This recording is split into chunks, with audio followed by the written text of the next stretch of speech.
Hello students, welcome to career part tuition classes. फिर से हम पढ़ाई चालू कर रहे हैं। सॉलिड स्टेट न्यू लेसन है हमारा, सबसे पहला लेसन है सॉलिड स्टेट, है ना। तो आप लोगों को पता ही है, आपकी बुक्स अवेलेबल है अभी, तो अपने जैसे भी उसकी प्रिंट निकाली होगी तो उसमें देखिए कि सॉलिड स्टेट के बारे में हमारे पास क्या क्या लिखा हुआ है। तो सॉलिड स्टेट एक थोड़ा सा विजुअलाइज चैप्टर है। ज़्यादा वेटेज, मतलब इसका वेटेज है कम से कम 4 to 6 मार्क्स का। ठीक है, 4 to 6 मार्क्स का वेटेज कैरी करता है। बस इसमें से कंपलसरी न्यूमेरिकल्स जाते हैं। अगर जाए तो न्यूमेरिकल्स आपके 3 मार्क्स के लिए जा सकते हैं। ठीक है, एक ही न्यूमेरिकल 3 मार्क्स के लिए देता है, जो डेंसिटी पे बेस्ड है, जो मैं आपको परफेक्टली आगे बताऊंगी ही। इधर वाई और या जैसे बोल सकते हैं कि एमसीक्यू में भी जा सकता है। ठीक है, 1 मार्क का एमसीक्यू जा सकता है इसका। साथ साथ में आपका जो 1 मार्क क्वेश्चन रहेगा, ठीक है, क्वेश्चन जो रहेगा उसका भी 1 मार्क का वेटेज कैरी हो सकता है। मतलब इस तरीके से ये 3 से 4 या मतलब 5 से 6 मार्क्स का वेटेज कैरी करता है विद ऑप्शंस के साथ। ठीक है, तो सॉलिड स्टेट का मतलब पता ही है आपको, पर बेसिकली मैं 11th का पार्ट थोड़ा ओवरव्यू लेती हूँ। आपको पता ही है, मैं अपने जो भी चैप्टर शुरू करती हूँ उसमें प्रीवियस चैप्टर रिवाइज कराती हूँ। तो जैसे अपने 11th में पढ़ा था स्टेट्स ऑफ मैटर, याद होगा स्टेट्स ऑफ मैटर। तो मैटर मतलब क्या है भाई? मैटर मतलब क्या है? तो एक ऐसी चीज़ जो हम डेली लाइफ में अपने यूज़ में लाते हैं। तो हमारे डेली लाइफ में तो ऐसी बहुत सी चीज़ें जो हमारी यूज़ में आती हैं, जैसे सॉलिड है, लिक्विड है, गैस है। तो इनके बारे में तो हमने पढ़ा ही था कि सॉलिड क्या होता है, लिक्विड क्या होता है, गैस क्या होता है। तो मैंने अपने पहले पेज पे तो वही लिखा हुआ है, सॉलिड, लिक्विड एंड गैस का डिफ्रेंसिएशन। ये आपने 9th से पढ़ चुके हैं। अब बोल रहे होगे कि मैम बहुत बोर कर रहे हैं, but it will be necessary बच्चों, ये बहुत ज़रूरी है। ठीक है, आपको पढ़ने के लिए। तो मैंने पहले तो सबसे बेसिकली आपको डिस्टिंग्विश दे दिया है सॉलिड, लिक्विड एंड गैस का। तो सॉलिड क्या है, लिक्विड क्या है और गैस क्या है। अब आपको पता है सॉलिड ऐसी चीज़ होती है जो परफेक्टली, जिसका शेप होता है, ठीक है, जिसका शेप आपको दिखाई देता है, परफेक्टली शेप होता है, जिसको आप ज़्यादा कंप्रेस नहीं कर सकते हो, और परफेक्टली उसका वॉल्यूम होगा, कंप्रेशन होगा, शार्प एंड डेफिनेट एंगल्स होंगे, ठीक है, मजबूत होगा। ऐसी बहुत सी प्रॉपर्टीज इसमें दिखेंगी, पर सारे सॉलिड नहीं। ठीक है, सॉरी, सारे सॉलिड्स नहीं आते इसमें। इसमें कुछ सॉलिड्स ही जाएंगे, जैसे सोडियम वगैरह जो रहेगा वो थोड़ा सा ऑप्शन में जा सकता है। फिर लिक्विड्स। अब लिक्विड्स तो आपको पता ही है, लिक्विड्स की कोई स्पेसिफिक बाउंड्री नहीं होती, स्पेसिफिक शेप नहीं होता। आप जिसमें उसको पोर कर दो, उस बर्तन का वो शेप ले लेता है। जैसे पानी है, आपके कोल्ड ड्रिंक्स है, लेमनेड्स है, ठीक है, तो ये सारी चीज़ें आपकी लिक्विड में जाएंगी। एंड गैसेस तो हमें दिखाई नहीं देती, पर होती है ना। हम जिंदा है मतलब गैसेस की वजह से। Carbon dioxide and oxygen is very important role play करता है हमारे बॉडी में। तो गैसेस है, इसका कोई शेप नहीं होता, स्पेसिफिक कंटेंट नहीं होता। बट आपको दिखता है एलपीजी के सिलेंडर जब खाली हो जाता है तो हल्का होता है, और जब उसको भरा हुआ लेते हैं तो वो भारी होता है, जब आप उठा नहीं सकते। उसका वजन लिखा रहता है उसके ऊपर, मतलब वो सिलेंडर का वजन नहीं रहता, वो उसके अंदर की गैस का वजन रहता है। ठीक है, अदरवाइज आप बोलोगे कि हाँ 14 किलो का सिलेंडर है, ऐसा नहीं है। सिलेंडर का वजन उससे ज़्यादा होगा ऑफकोर्स। ठीक है, अब मुझे पता नहीं उतना कितना होगा, बट उसके अंदर की जो गैस रहती है उसका वजन एक्जैक्टली उसमें कैरी आउट होता है। ठीक है, तो ये हो गया सॉलिड, लिक्विड एंड गैस। तो सॉलिड आपको दिख ही रहा है, मैंने एक छोटे से डायग्राम्स ड्रॉ कर दी कि सॉलिड का एक डेफिनेट शेप होता है, वॉल्यूम होता है। जैसे दिख रहा है आपको कि एक परफेक्ट शेप है इसका, एक परफेक्ट शेप है, एक परफेक्ट वॉल्यूम है। ठीक है, सॉलिड को आप कंप्रेस कर सकते हो पर बहुत कम। ठीक है, लो कंप्रेसिबिलिटी और हाई डेंसिटी। डेंसिटी तो पता ही है, ठीक है, तो डेंसिटी, मजबूती वगैरह, जो कंप्रेसिबिलिटी बोल सकते हैं हम। अब मैं बहुत डिटेल में नहीं जाने वाली, मैं ओवरव्यू में लेती हूँ क्योंकि हमारा सॉलिड स्टेट आगे का पार्ट जाता है इसमें भी। ठीक है, तो डेफिनेट शेप के साथ वॉल्यूम है, लो कंप्रेशन है। पर ऐसा कौन सा सॉलिड है जो कंप्रेस हो सकता है? बोलिए, ऐसा कौन सा सॉलिड है जो कंप्रेस हो सकता है, जो आपको पता होगा? ठीक है, एक में ऐसा सॉलिड है जो कंप्रेस्ड होता है, अच्छा खासा कंप्रेस्ड होता है, वो है फोम, स्पॉन्ज। पता होगा, स्पॉन्ज आप दबाते हो तो वो एक सॉलिड है, पर दबने के बाद अच्छे से कंप्रेस्ड हो जाता है। क्यों? क्योंकि उसके अंदर पोर्स है। ठीक है, कॉम्पिटिटिव के लिए कभी कभार क्वेश्चन जाती है, तो इस वजह से मैं बता देती हूँ कि स्पॉन्ज इज अ कंप्रेशन। इसमें हाई कंप्रेशन टेक्निक्स है, क्योंकि उसमें छोटे छोटे पोर्स होते हैं, और जब आप उसको प्रेस करते हो, दबाते हो, कंप्रेस करते हो, तो उसमें से की गैस या एयर जो है वो बाहर निकलती है। एयर बाहर निकलने की वजह से अंदर जगह कैरी हो जाती है, खाली हो जाती है, और अंदर जगह होने की वजह से वो दब सकता है। एग्जैक्टली। ठीक है, तो ये हो गया उसका definite shape, volume, low compressibility, high density, melting point very sharp होंगे ऑफकोर्स। सॉलिड के मेल्टिंग पॉइंट बहुत शार्प होते हैं, लिक्विड के मेल्टिंग पॉइंट आप बोल नहीं सकते, गैसेस के मेल्टिंग पॉइंट आप निकाल नहीं सकते, या जो भी है। ठीक है, इनमें थोड़ा सा ऑप्शनल केसेस जाती है, हम हर एक का स्टडी नहीं कर सकते हम। बट मेल्टिंग पॉइंट जो है सॉलिड के मोस्ट ऑफ द बहुत शार्प मिलेंगे आपको, स्पेसिफिकली सोडियम का या कैल्शियम कार्बोनेट का, या अदर केसेस जो भी है आपके लैब्स में आपको दिखते हैं, या बहुत सी चीज़ें आप यूज़ करते हो, तो इनका मेल्टिंग पॉइंट काफ़ी शार्प होता है। जैसे वाटर का मेल्टिंग पॉइंट क्या होगा, वाटर का मेल्टिंग पॉइंट क्या होगा, तो 0 डिग्री। वाटर का मेल्टिंग पॉइंट है 0 डिग्री, मतलब आइस का मेल्टिंग पॉइंट भी 0 डिग्री ही है। बॉइलिंग पॉइंट 100 डिग्री सेल्सियस जाएगा। Then intermolecular force of attraction is very strong so that it very hard. Intermolecular force मतलब जैसे दिख रहा है आपको, यहाँ पे जो एटम्स है वो एक दूसरे से इतने परफेक्टली बाइंड अप पोजिशन में है, इतने पास पास है कि यहाँ पे और कोई जगह नहीं है, इंटरमोलिकुलर डिस्टेंस काफ़ी कम है।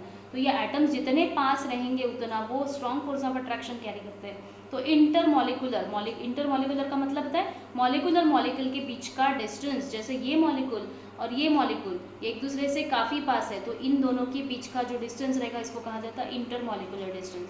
ये इंटरमोलिकुलर डिस्टेंस आपको दिख रहा है काफ़ी कम है, काफ़ी कम है मतलब ये काफ़ी स्ट्रॉन्ग हो जाएगा, ठीक है। जितना ज़्यादा इंटरमोलिकुलर डिस्टेंस कम उतना वो चीज़ स्ट्रॉन्ग होगी। So intermolecular force of attraction is very strong so that it very hard. तो उस वजह से ये क्या हो गया, बहुत ज़्यादा हार्ड हो गया, क्योंकि इंटरमोलिकुलर फोर्स ऑफ अट्रैक्शन काफ़ी ज़्यादा है, इसलिए आपको दिखते हैं पत्थर या बहुत सी चीज़ें आप इजीली नहीं तोड़ पाते। क्यों? क्योंकि उनमें इंटरमोलिकुलर फोर्स ऑफ अट्रैक्शन काफ़ी ज़्यादा होता है, वेरी वेरी स्ट्रॉन्ग होता है।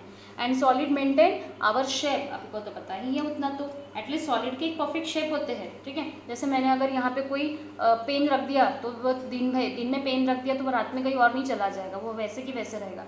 पर मैंने होप से अगर मैंने पानी कहीं डाल दिया, तो पानी अगर मैंने डाल दिया तो वो हो सकता है कुछ टाइम बाद फ्लो होकर कहीं और निकल जाए, तो ये हो गया लिक्विड का, ठीक है। तो solid maintain our shape when subjected to outside force, तो सॉलिड पे आप फोर्स दे सकते हो, उसको शील्ड कर सकते हो, ब्रेक कर सकते हो, ये होगा सॉलिड। तो सॉलिड क्या है आपको शॉर्टकट में याद रखना है, इसका एक शेप होता है परफेक्ट शेप, एक परफेक्ट वॉल्यूम होता है, इसकी लो कंप्रेशन है, कंप्रेस नहीं कर सकते, उस वजह से इसकी हाई डेंसिटी पाई जाएगी। मेल्टिंग पॉइंट इसका वेरी शार्प, इसका मेल्टिंग पॉइंट काफ़ी शार्प है एंड डेफिनाइट होता है। इंटरमोलिकुलर फोर्स नाम में ही काम है इसके, तो मॉलिक्यूल के बीच का डिस्टेंस मतलब इंटरमोलिकुलर फोर्स। तो इंटरमोलिकुलर फोर्स काफ़ी स्ट्रॉन्ग है, इस वजह से ये काफ़ी मजबूत मिलेगा। And solid maintain our shape and subjected to outside force. तो ये अगर आपने उस पर फोर्स दिया भी, पेन को आपने कितना भी फोर्स अप्लाई किया, एक लिमिट तक फोर्स अप्लाई किया, तो वो अपना शेप को चेंज नहीं करेगा, वो पेन फ्लैट नहीं हो जाएगा आपका सर्कल के, ठीक है। बट आपने उसको बहुत ज़्यादा फोर्स किया तो वो ब्रेक हो सकता है, मतलब शील्डिंग फोर्स अगर अप्लाई किया तो इट विल बी ब्रेक, ठीक है। तो शेयरिंग फोर्स अगर अप्लाई किया तो वो ब्रेक हो सकता है, तो ये होगी सॉलिड की बात।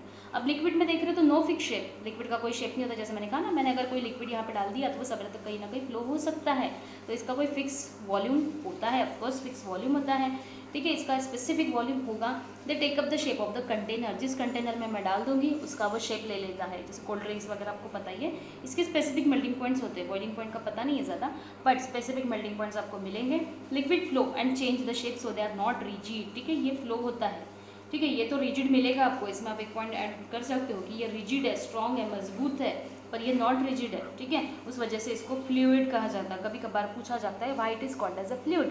फ्लूइड क्यों कहा जाएगा? क्योंकि ये रिजिड नहीं है, ये अपना फ्लो जो है कभी भी कहीं भी कोई भी डायरेक्शन में कर सकता है, अकॉर्डिंग टू स्लोप के हिसाब से ये फ्लो होता है, इसलिए इसको फ्लूइड कह सकते हैं। It can be poured into other container, exactly, हम दूसरे कंटेनर में इसको इजीली मिक्स कर सकते हैं। पोर्ड मतलब एक दूसरे में डाल देना, जैसे मैंने बॉटल का पानी ग्लास में डाल दिया, ग्लास का पानी मटके में डाल दिया, तो ये हो गया पोरिंग। तो पोर्ड करने से इजीली वो जल्दी से उसमें जला भी जाएगा, ठीक है। कोई सॉलिड, स्पेसिफिक सॉलिड, जैसे बर्फ मैंने अगर लिया, बर्फ मैं बॉटल में डाल रही हूँ, जिसका बॉटल का मुंह काफ़ी छोटा है, ठीक है, बॉटल का मुंह काफ़ी छोटा है, और उसमें मैं बड़ा पीस ऑफ बर्फ डाल रही हूँ, इतना बड़ा पीस, तो वो इजीली नहीं जाएगा। This ice is not enter on this, क्योंकि आइस एक सॉलिड है, ठीक है, इसका स्पेसिफिक शेप है, इसका स्पेसिफिक डेंसिटी है, स्पेसिफिक कॉम्प्रेसिबिलिटी है। पर अगर मैंने वही इसकी जगह लिक्विड लिया, कोई ग्लास ऑफ वाटर लिया, ठीक है, अगर मैंने वाटर लिया और वाटर इसमें डाल रही हूँ तो मैं इजीली पानी ऐड हो जाएगा, तो ये हो गया इसका लिक्विड का बल। अब गैस पढ़ रहे हैं हम, तो गैस में हमें पता है कि गैस जो है एक फिक्स शेप में नहीं रहता, इसका कोई नो फिक्स शेप है, ठीक है, पता ही आपको, तो गैस का कोई शेप नहीं होता। क्या मैम अलग सी बातें बता रहे हैं ना, नहीं कुछ, तो ऐसा कुछ नहीं है, ठीक है। तो ये स्पेसिफिक वॉल्यूम भी कैरी करता है, जैसे आपको दिख रहा है कि यहाँ के एटम से बहुत पास में है, इंटरमोलिकुलर डिस्टेंस इसमें काफ़ी कम है, उस वजह से ये बहुत मजबूत है। इसमें देखिए एटम्स के बीच में काफ़ी डिस्टेंस आपको दिख रहा है, दिस वन मीन्स डिस्टेंस, ठीक है, ये डिस्टेंस है, डिस्टेंस होने की वजह से ये एक दूसरे के ऊपर फ्लो हो सकता है, और गैस के तो काफ़ी दूर मॉलिक्यूल्स है, दूर होने की वजह से ये फ्लो ही रहते, फ्लो हो सकते हैं, इसमें कॉम्प्रेशन ज़्यादा है। कॉम्प्रेशन का मतलब क्या होगा, मैं अगर ये सॉलिड पे कोई कंटेनर डाल रही हूँ, ठीक है, मैं आपको डायग्रामेटिकली बता देती हूँ। मैंने एक सॉलिड ले लिया, जैसे मैंने एक सिरिंज ले ली, ठीक है, सिरिंज में मैंने स्पेसिफिकली सिरिंज ले ली, सिरिंज तो बताइए आपको, सिरिंज में मैंने चॉक पाउडर भर दिया, ठीक है, चॉक पाउडर डाल दिया, this is a chalk powder, chalk powder भरने के बाद आपको दिख रहा है और मैंने इसका पिस्टन लगा दिया। पिस्टन पता ही ना, पीछे का जो सिरिंज का पाउडर होता है वो पिस्टन कहा जाता है। तो पिस्टन मैंने जैसे लगा दिया, तो पिस्टन में अगर वहाँ से प्रेशर अप्लाई करूँ तो चॉक पाउडर इतना पूरा भरा हुआ है, तो आपका पिस्टन आगे जाएगा क्या? पिस्टन आगे नहीं जाएगा, ठीक है। वही अगर मैंने लिक्विड डाल दिया, सेम सिरिंज में मैंने लिक्विड कोई भी पानी भर दिया, तो लिक्विड डाल दिया और पिस्टन मैंने फिर से अप्लाई कर दिया, ठीक है। मेरा डायग्राम बहुत सुंदर नहीं है, आई होप सो, पर आप सबको समझना मैटर है। तो मैंने लिक्विड डाल दिया, लिक्विड में मैंने फिर से पिस्टन मेक कर दिया, पिस्टन को मैंने प्रेशर दिया, तो लिक्विड आपका निकल सकता है इजीली, ठीक है। और अगर मैंने खाली सिरिंज ली, ठीक है, खाली सिरिंज ली, इसमें सिर्फ क्या होगी, तो फिर गैस खाली होगी, मतलब गैस होगा ना, बिल्कुल कोई भी चीज़ खाली नहीं होती, this is not in vacuum. और इसको मैंने पिस्टन डाल दिया, तो पिस्टन डालने के बाद इसमें फिस फिस ऐसी आवाज़ आएंगी, है ना, ठीक है, आवाज़ आएंगी। तो इस तरीके की आवाज़ जो आएगी, तो ये हो गया सॉलिड का पार्ट। तो सॉलिड कंप्रेस नहीं हुआ, लिक्विड थोड़ा बहुत कंप्रेस हो जाता है, ठीक है, कंप्रेशन टेक्निक है। गैस तो अच्छा खासा कंप्रेस हो गया। गैस का मतलब ये जो पिस्टन का पार्ट है ये पूरा का पूरा यहाँ तक आ जाएगा, मतलब गैस का कंप्रेशन काफ़ी ज़्यादा है, it will be highly compressed, ठीक है, it will be highly compressed. तो ये कंप्रेशन टेक्निक इसकी ज़्यादा है। आई होप सो इससे आपको समझ रहा होगा। सॉलिड कंप्रेस नहीं हो सकता, लिक्विड थोड़ा बहुत कंप्रेस होता है और गैस तो अच्छे से कंप्रेस हो जाता है, ठीक है। इसलिए आपको दिखता है कि एलपीजी सिलेंडर में जो गैस भरी रहती है वो रहती है लिक्विड में, दिस इज अ लिक्विड, ठीक है। वो ब्यूटेन, आइसोब्यूटेन, प्रोपेन का कॉम्बिनेशन होती है, ठीक है। ब्यूटेन, आइसोब्यूटेन एंड प्रोपेन तीनों का कॉम्बिनेशन होती है, और तीनों का कॉम्बिनेशन को मतलब वो लिक्विड में होती है। और लिक्विड जो है उसको तुरंत लिक्विड को स्पेसिफिक, तो एलपीजी सिलेंडर में आपकी स्पेसिफिकली गैसेस होती है, ठीक है। गैस होती है प्रोपेन, ब्यूटेन, आइसोब्यूटेन, इनका कॉम्बिनेशन होता है। प्रोपेन, ब्यूटेन एंड आइसोब्यूटेन, ये जो रहता है वो गैस रहती है, और वो गैस को हम जम, ठीक है, जैसे मैंने कहा कि सिलेंडर है, सिलेंडर में मैं जब गैस फिल कर रही हूँ, तो ये गैस जब फिल होगी तो वो गैस को ठंडा किया जाता है। आपको दिखता है कि सिलेंडर काफ़ी चिल्ड होता है, साइड से आप देखो उसको तो काफ़ी आपको कूल लगेगा, ठंडा लगेगा। तो गैस को कंप्रेस किया जाता है। कंप्रेस करना मतलब क्या है, उसको दबाना। स्पेसिफिकली गैस के मॉलिक्यूल्स बहुत दूर दूर होते हैं, पर जब मैं इसको प्रेशर दूँ तो प्रेशर देने के बाद ये मॉलिक्यूल्स पास आ जाएंगे, और इतने पास होंगे कि वो जो गैस है वो कन्वर्ट हो जाएंगी लिक्विड में। ये तो पता ही होगा आपको बेसिकली। तो ये जो गैस है ये कन्वर्ट हो जाएगी लिक्विड में, और लिक्विड में कन्वर्ट होने की वजह से इसको बोला जाता है एलपीजी, ठीक है, लिक्विफाइड पेट्रोलियम गैस, या सीएनजी जो भी है, ठीक है। अब जैसे नेक्स्ट पॉइंट है कि ड्यू टू हाई कंप्रेशन होने की वजह से कंप्रेस बहुत अच्छे से हो जाता है गैस, इसलिए मुझे large volume of gas can be compress into small cylinder. वही कह रही हूँ मैं, बहुत सारी गैस आप छोटे से सिलेंडर में अच्छे से भर सकते हो, अच्छे से फिल कर सकते हो। The gas particles move randomly with high speed in the container. पर जैसे आपको पता है कि एलपीजी सिलेंडर आपका खाली हो गया मतलब गैस का प्रेशर निकल रहा है, प्रेशर रिलीज हो रहा है, तो वो गैस इधर उधर एक्सपांड होने लगेगी, इधर उधर घूमने लगेगी, ठीक है। तो ये तो आपको होप्सो पता ही है कि गैस के जो प्रेशर होने की वजह से वो इधर उधर रोटेट हो जाती है, ठीक है। तो ये हो गया आपका सॉलिड, लिक्विड एंड गैस का डिफ्रेंसिएशन। ये आपने पढ़ाई होगा पहले भी, काफ़ी अच्छे से आपको पता होगा, ठीक है। नेक्स्ट पार्ट है हमारा, नेक्स्ट हमारा पार्ट मतलब चैप्टर मूव कर रहे हैं हम, देखिए क्लासिफिकेशन ऑफ सॉलिड।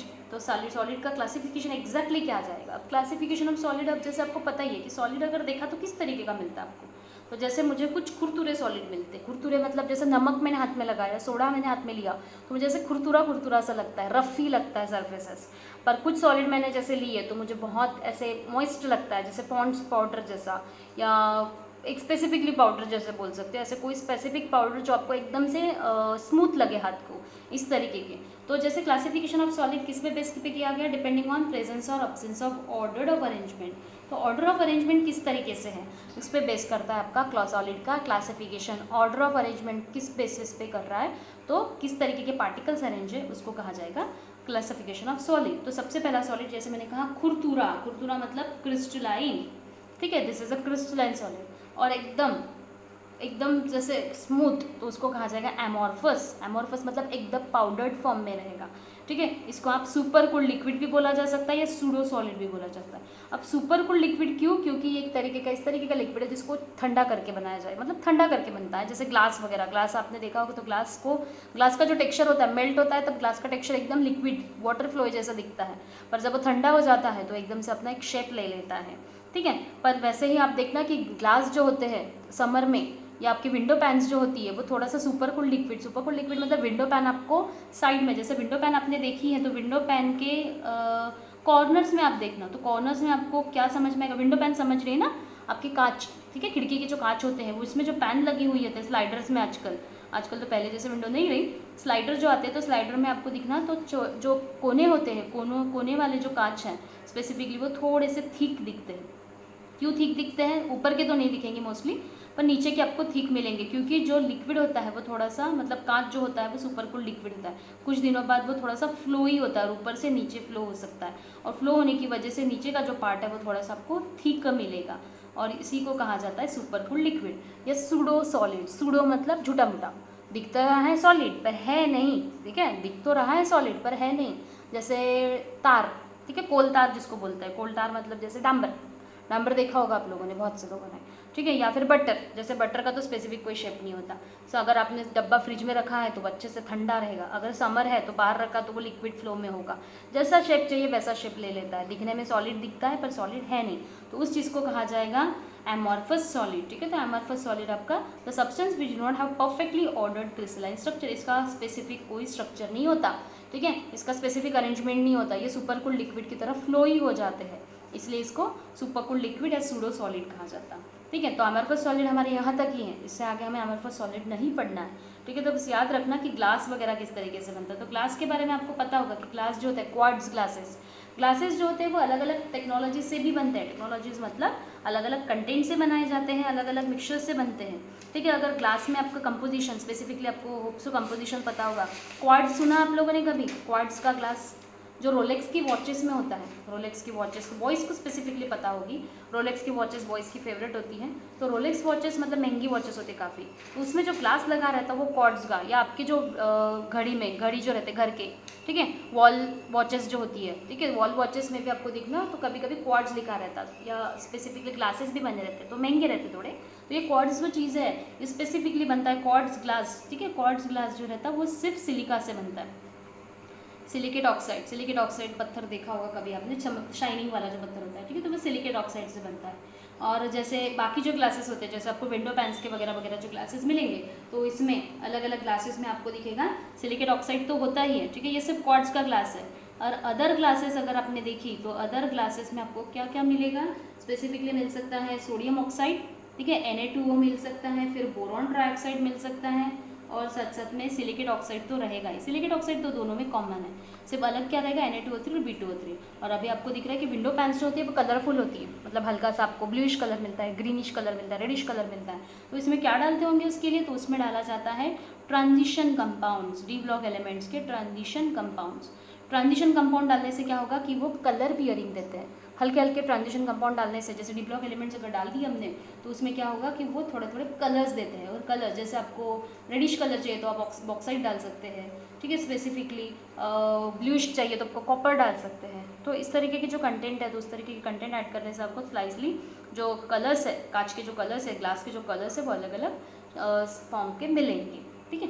देन हमारा मेन पार्ट है क्रिस्टलाइन सॉलिड। तो क्रिस्टलाइन मतलब खुरदुरा, जैसे नमक, शक्कर, ये सब क्रिस्टलाइन सॉलिड्स है, ये क्रिस्टलाइन सॉलिड का एक नया पार्ट है। क्रिस्टलाइन सॉलिड भी आगे बहुत ज़्यादा डिविजन्स में है, ठीक है, एक एक पार्ट पढ़ते हैं, बोर मत हो जाओ अभी से, ठीक है, अभी तो लेसन शुरू किया है हमने। तो क्रिस्टलाइन सॉलिड क्या है? तो क्रिस्टलाइन सॉलिड मतलब खुरदुरा, जो आपको दाने दाने पैटर्न में मिलेगा, ठीक है, दाने पैटर्न में, और ये पूरा आपको पाउडर्ड फॉर्म में मिल रहा था, ठीक है, तो ये आपको थोड़ा सा ग्रैन्यूअल्स मिल रहा था, लिख देती हूँ मैं, मेंशन कर लेती हूँ। और एमोरफस आपका क्या रहेगा, तो ये आपका रहेगा पाउडर्ड फॉर्म में, ठीक है, तो जिनको याद नहीं आएगा वो जल्दी से समझ जाएगा, ठीक है। तो ये होमोजीनियस सॉलिड है in which constituent particles atoms and ions arranged in definite and repeating pattern.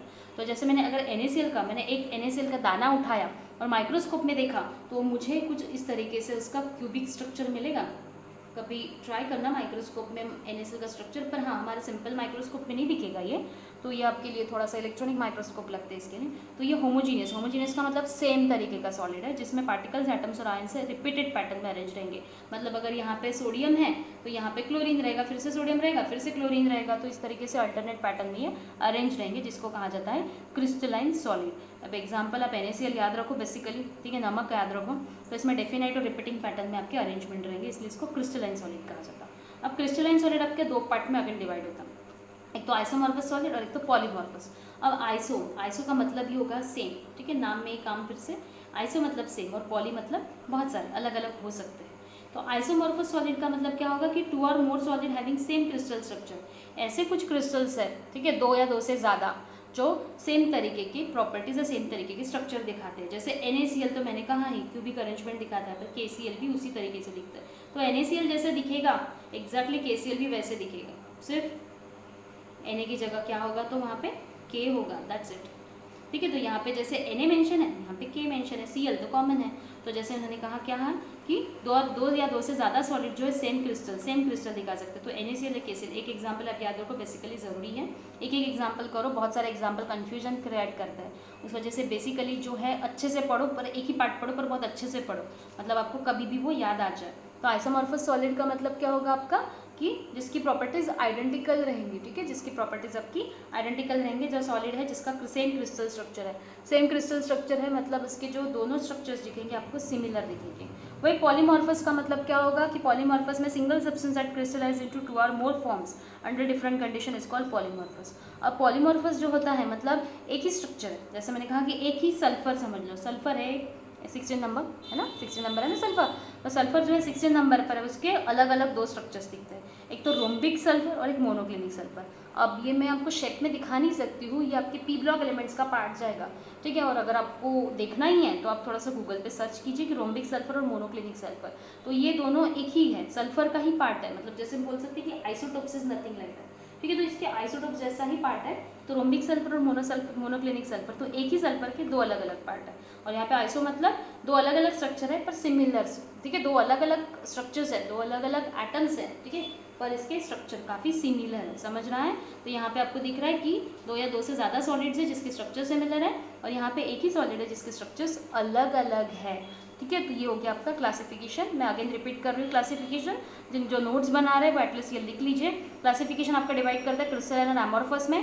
Crystalline जिसमें आपका particles atoms ions definite pattern में अरेंज रहेंगे, जैसे मैंने कहा NaCl का एक डेफिनेट पैटर्न रहता है, पर एमॉर्फस सॉलिड में आप कांच का, बटर का, तार का, प्लास्टिक का, वुड का कोई स्पेसिफिक स्ट्रक्चर शेप नहीं बना सकते हो। ठीक है, फिर मैंने ग्लास के बारे में बताया आपको, ग्लास में स्पेसिफिकली क्वार्ट्ज ग्लास जो रहता है वो सिलिकेट ऑक्साइड से बनता है, only and only silicate oxide से, पर बाकी जो ग्लासेस रहते हैं इसमें sodium oxide, boron trioxide, silicate oxide भी रहते हैं। और अगर इसमें आपको कलर्स देने हैं, कलर्स डालने हैं, तो उसमें आप ट्रांजिशन कंपाउंड्स डाल सकते हो अकॉर्डिंग टू आपके कलर के हिसाब से। फिर आपका क्रिस्टलाइन सॉलिड दो पार्ट में डिवाइड हो रहा है, एक आइसोमॉर्फस और एक पॉलीमॉर्फस। आइसोमॉर्फस सॉलिड मतलब 2 और more solid having same crystal structures अगर है, जैसे NaCl और KCl दो अलग अलग कंटेंट है पर इसका स्ट्रक्चर सेम है।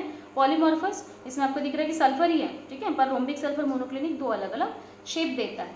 तो यहाँ तक आपका क्लासिफिकेशन ऑफ सॉलिड हो गया। क्लासिफिकेशन के बाद मैं डिस्टिंग्विश बता देती हूँ। क्रिस्टलाइन और एमॉर्फस में डिस्टिंग्विश क्या है, डिस्टिंग्विश मतलब एग्जैक्टली ये काफ़ी इंपॉर्टेंट पार्ट है। डिस्टिंग्विश आपका अकॉर्डिंग टू 3 मार्क्स का वेटेज कैरी करता है। अगर वो पेपर बहुत ईजी आ रहा है तो 3 मार्क्स के लिए आपको डिस्टिंग्विश पूछा जाएगा। अब 3 मार्क्स के लिए डिस्टिंग्विश है मतलब अपने इसको 6 पॉइंट्स लिखने पड़ेंगे। स्टेट बोर्ड में 6 पॉइंट्स तो नेसेसरी है ही, ठीक है। CBSE में चल जाएंगे आपको 3 मार्क्स के लिए 3 पॉइंट्स या 4 पॉइंट्स, बस CBSE में स्टेट में आपको थोड़ा ज़्यादा लिखना पड़ता है, ये तो आपको पता ही है स्टेट बोर्ड वाले बच्चों को, ठीक है। तो डिस्टिंग्विश क्या है क्रिस्टलाइन और एमॉर्फस का। तो क्रिस्टलाइन में अगर मैंने पॉइंट्स भी लिख दी, प्रॉपर्टी में शेप कैसा रहेगा, तो शेप्स का डेफिनाइट कैरेक्टरिस्टिक शेप रहेगा। जैसे मैंने कहा स्पेसिफिक NaCl का एक आप छोटा सा पॉइंट लो कहीं का भी, ठीक है, समंदर का लो या घर का लो या कहीं का भी लो, फिल्टर आउट लो, तो उसका शेप पर्टिकुलरली एक क्यूब में ही दिखेगा, ठीक है, एक क्यूब ही दिखेगा, तो इसको कहा जाता है कैरेक्टरिस्टिक शेप। इसका कोई शेप नहीं होता। जैसे मैंने कहा ना कोलतार, ठीक है, कोलतार है, डांबर है या फिर बटर है, तो इसका कोई स्पेसिफिक शेप नहीं है, अकॉर्डिंग टू सीजन के हिसाब से इसके शेप चेंज होते जाएंगे। तो ये हो गया शेप का पार्ट। ऑर्डर ऑफ अरेंजमेंट, तो जैसे मैंने कहा इसका शेप अच्छे से है, शेप फिक्स है, मतलब इसका ऑर्डर ऑफ अरेंजमेंट क्या होगा, तो ऑफकोर्स इसमें लॉन्ग रेंज ऑर्डर, इसका ऑर्डर काफ़ी परफेक्ट होगा, कॉन्स्टिट्यूंट रेगुलर अरेंजमेंट होगी। रेगुलर अरेंजमेंट होने की वजह से ये अपना जो शेप है एक फिक्स रखेगा, पर इसमें इरेगुलर अरेंजमेंट है, मतलब इसका शेप आपको फिक्स नहीं मिलेगा। देन मेल्टिंग पॉइंट, अगर मेल्टिंग पॉइंट देखा जाए तो इसका शार्प, मैंने कहा ना सॉलिड का मोस्ट ऑफ द सॉलिड का मेल्टिंग पॉइंट शार्प होता है, स्पेसिफिक शार्प होता है, पर इसका जो शॉर्ट रेंज ऑर्डर होने की वजह से इसका स्पेसिफिक मेल्टिंग पॉइंट नहीं रहेगा, ये सॉफ्टन होता है range of temperature, do not have a sharp melting point, इसका मेल्टिंग पॉइंट आपको शार्प नहीं मिलेगा, ठीक है। देन क्लीवेज प्रॉपर्टी, क्लीवेज मतलब तोड़ना। जैसे मैंने अगर सोडियम को, मैंने अगर स्पेसिफिकली सोडियम पीस को ले लिया, सोडियम पीस आपने देखा होगा तो पनीर जैसा दिखता है, अगर मैंने इसको कट किया 2 पीसेस में कट किया तो मुझे प्लेन सर्फेसेस मिलेंगे, तो इसको करता है क्लीव, क्लीव मतलब कट, सी से क्लियर, सी से कट करना, मैं शॉर्टकट में यहाँ लिख देती हूँ, तो कट करना, तो कट अगर कर रही हूँ मैं तो इसके दो स्मूथ सर्फेसेस मिलते हैं, पर यहाँ पे मैंने अगर कट किया तो मुझे इरेगुलर सर्फेस मिलते हैं। जैसे मैंने ग्लास को अगर काटा तो ग्लास को काटने के बाद आपको दिखता है कि स्मूथ सर्फेसेस नहीं जनरेट होंगे, ठीक है, कुछ रफ सर्फेसेस जनरेट होंगे, जिससे आपको दिखेगा कि आपके हाथ कट सकते हैं। एंथैल्पी ऑफ फ्यूजन, फ्यूजन का मतलब होता है सॉलिड से लिक्विड में कन्वर्जन, ठीक है, सॉलिड से लिक्विड में कन्वर्जन, इसको कहा जाता है फ्यूजन। अब इसमें जैसे मैंने कहा कि मैंने आइस लिया, आइस को मैंने सॉलिड, आइस जो था सॉलिड फॉर्म में था, लिक्विड में कन्वर्ट हुआ तो उसका स्पेसिफिक फ्यूजन होता है, स्पेसिफिक एंथैल्पी। एंथैल्पी का मतलब होता है हीट कैपेसिटी। अगर आइस मेल्ट हो रहा है, आइस लिक्विड बन रहा है, मतलब बर्फ अगर पानी बन रहा है तो उसका मेल्टिंग पॉइंट भी 0 डिग्री ही रहेगा। अगर बर्फ का फ्रीजिंग पॉइंट देखो तो वो भी 0 डिग्री है, पर बर्फ अगर मेल्ट हो रहा है तो वो भी 0 डिग्री पे है, मतलब इसको एंथैल्पी ऑफ फ्यूजन जो है थोड़ी सी हीट लेता है। इसका कोई स्पेसिफिक एंथैल्पी ऑफ फ्यूजन नहीं, जैसे मैंने कहा ना बटर या तार, इसका स्पेसिफिक एंथैल्पी स्पेसिफिक हीट नहीं लेता। ये क्यों नहीं लेता स्पेसिफिक हीट? क्योंकि अकॉर्डिंग टू सीजन, जैसे मैंने कहा अभी समर चल रहा है तो समर के हिसाब से आपका बटर या घी जो होता है वो आपके डब्बे में, मतलब घर में अगर आपने बाहर रखा हुआ है तो वही के वही मेल्टेड मिलेगा, वही अगर आपने फ्रिज में रखा है तो वो काफ़ी अच्छे से स्ट्रॉन्ग मिलेगा। वही ठंडी के सीज़न में आपने बाहर भी रख दिया बटर या घी तो आपको वो सॉलिडिफाई, अच्छा सॉलिडिफाई मिलता है, ठीक है। देन नेचर में अगर देखा जाए तो ये ट्रू सॉलिड्स है, तो ये दिख ही रहा है क्योंकि ये अपना शेप, परफेक्ट शेप मैच करके रखते हैं, ठीक है। इसको सूडो सॉलिड, ये मैंने पहले भी एक्सप्लेन कर दिया, इसको सूडो सॉलिड, सुपरकूल्ड लिक्विड क्यों कहा जाता है? तो सूडो सॉलिड मतलब झूठा मोटा, सूडो मतलब झूठा, फॉल्स बोला जाता है जिसको, क्योंकि दिखता है सॉलिड पर है सॉलिड नहीं, ठीक है, उस वजह से इसको सूडो सॉलिड कहा जाता है। एग्जाम्पल आप कोई भी लिख लो, मैंने कहा ना एक एक एग्जाम्पल याद रखना, अच्छे से करना, पर एक एग्जाम्पल करो पर अच्छे से याद रखो, तो ये हो गया आपका डिस्टिंग्विश, ठीक है। और पीछे भी है पर ये आप जैसे आप लिख रहे हो, जो भी लिख रहे हो तो इसके स्क्रीनशॉट ले लो और ये लिख लेना, ठीक है, नोट्स के पॉइंट में। और ये क्वेश्चन आया हुआ है, बहुत बार रिपीटेड क्वेश्चन है कि distinguish between crystalline solid and amorphous solid. 2 mark के लिए तो आपको 4 पॉइंट्स लिखने पड़ेंगे, आप जो भी सुटेबल पॉइंट्स हैं वो लिख लीजिए। 3 मार्क के लिए आ रहे हैं तो कुछ 6 पॉइंट्स मेंशन करने पड़ेंगे, ठीक है। थोड़ा सा बस लास्ट पार्ट है इसका आज का। सो प्रॉपर्टीज़ में क्रिस्टलाइन, तो ये एनाइसोट्रॉपी, अब एनाइसोट्रॉपी और आइसोट्रॉपी है क्या? तो एनाइसोट्रॉपी और आइसोट्रॉपी, जैसे मैंने अगर एक स्पेसिफिक स्ट्रक्चर लिया, मैंने एक क्रिस्टलाइन एटम का एक स्ट्रक्चर लिया, जैसे NaCl का बोल सकते हो, ठीक है, क्रिस्टलाइन में। तो NaCl का मैंने स्ट्रक्चर लिया, NaCl के स्ट्रक्चर का मैंने रिफ्रैक्टिव इंडेक्स या मेजरमेंट्स, उसके मेजरमेंट्स अगर किए, ठीक है, तो मेजरमेंट्स किए तो मैंने अगर यहाँ से यहाँ तक कैलकुलेट किया तो मुझे 3 एटम्स मिले, ऊपर से नीचे तक कैलकुलेट किया तो मुझे 4 एटम्स मिले, उस तरीके से कैलकुलेट किया तो मुझे 5 एटम्स मिले। तो आपको क्या दिख रहा है कि मैंने हर एंगल से, रिफ्रैक्टिव इंडेक्स है या जो भी है, हर एंगल से मैं जब इसको कैलकुलेट करूँगी तो मुझे इसकी वैल्यूज़ या फिजिकल प्रॉपर्टीज़ अलग अलग मिलेगी। समझ रहा है, ये काफ़ी इंपॉर्टेंट है। एन आइसोट्रॉपी, एन आइसो मतलब डिफरेंट, एन मतलब अलग, ठीक है, इसकी अलग प्रॉपर्टीज़ होती है, हर एक एंगल में आपको अलग अलग मिलेंगी। तो जिस एंगल से आप उसको कैलकुलेट करो इसकी फिजिकल प्रॉपर्टीज़ डिफरेंट डायरेक्शंस में डिफरेंट रहेंगी। और आइसो का मतलब सेम, जैसे हमेशा ही आइसो मतलब सेम ही याद रखिए। आइसो मतलब सेम, मतलब मैं यहाँ से कैलकुलेट करूँ, यहाँ से कैलकुलेट करूँ या यहाँ से कैलकुलेट करूँ, यहाँ पे मुझे 4 एटम्स ही मिल रहे हैं एक लाइन में। इसका मतलब क्या होता है कि ये आइसोट्रॉपिक्स है and have the same physical properties, इसकी फिजिकल प्रॉपर्टीज़ काफ़ी सेम रहेंगी। बस इतना याद रखना, इसमें फिजिकल प्रॉपर्टीज़ डिफरेंट है, इसमें फिजिकल प्रॉपर्टीज़ सेम है। मैंने जानबूझ के आपको सेम सिमिलर डिफिनेशंस लिख के दिए ताकि याद रहे।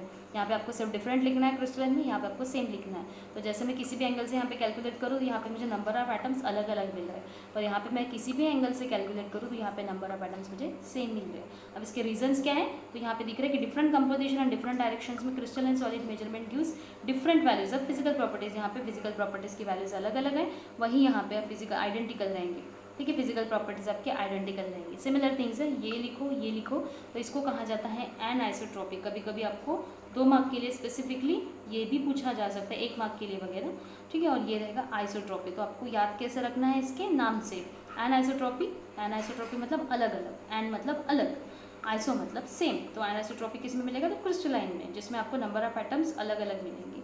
यहाँ पे आइसोट्रॉपी मतलब सेम, ठीक है, यहाँ पे आपका क्रिस्टलाइन आइटम्स जो रहेंगे वो सेम रहेंगे, ठीक है। तो ये आज का हमारा बेसिकली पार्ट है, जो आप इसका भी स्क्रीनशॉट ले लीजिए और अच्छे से लिख लीजिए। ये मेरे ओन हैंड रिटन नोट्स है, इसका कोई PDF नहीं है, तो प्लीज़ मैंने इसके पीछे काफ़ी मेहनत की हुई है, तो होप सो जो भी पढ़ने वाले बच्चे हैं उनके लिए काफ़ी इंपॉर्टेंट हो जाएगा ये। तो आप अपने भी नोट्स बनाइए, ठीक है। और कुछ डाउट्स है, क्वेरीज है तो मुझे कमेंट बॉक्स में पूछ लीजिए। वैसे बहुत से लोगों के कमेंट्स आते रहते हैं, बहुत से लोग अपने अपने क्वेश्चंस पूछते रहते हैं और मैं रिप्लाई देती हूँ अकॉर्डिंग टू टाइम, ठीक है, टाइम के हिसाब से। तो स्पेसिफिकली तो आज का हमारा नया चैप्टर शुरू हुआ है सॉलिड स्टेट का। 4 to 6 मार्क का वेटेज कैरी करता है, ठीक है। पर बेसिकली इसका न्यूमेरिकल कंपलसरी जाता है, तो न्यूमेरिकल्स पे आपको ज़्यादा जोर देना है।